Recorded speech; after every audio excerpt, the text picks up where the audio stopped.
ఇవాళ మా ఇంట్లో టిఫిన్ వేడి వేడి పూరీలు చూసారా. పూరీలు ఎంత చక్కగా లావుగా వచ్చినాయో, భలే ఉబ్బినాయి కదా. మా ఇంట్లో పూరీలు ఎప్పుడు అలాగే పొంగుతాయండి.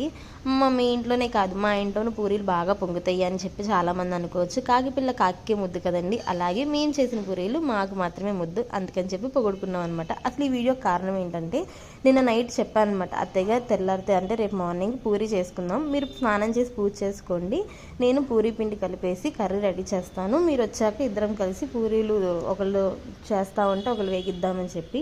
కానీ నేను నిద్ర లేచి పక్కకు లేచి స్నానానికి వెళ్ళే ముందుకల్లా మా అత్తయ్యగారు నాకన్నా ముందే లేచి స్నానం చేసి చక్కగా పూరీ పిండి కలిపేసేసి చక్కగా పూరీ కూర కూడా రెడీ చేసేసారు. ఇంక నేనేం చేయాలండి, కూర్చొని తినడం తప్ప. ఇంట్లో కూడా ఇలాగే జరుగుతుందా? మీరు చేస్తా అంటే మీ అత్తయ్యగారు మీకన్నా ముందే ఇలా చేసేస్తారా? కామెంట్ చేయండి. మా ఇంట్లో అయితే ఎప్పుడు ఇదే రొటీన్ అనమాట. నేను చేస్తానంటే కూర్చోమంటే మా అత్తయ్యగారు అసలు కూర్చోరు, కాదు నేనే చేస్తానని చెప్పి ముందుకు వచ్చేస్తారు. నా వీడియో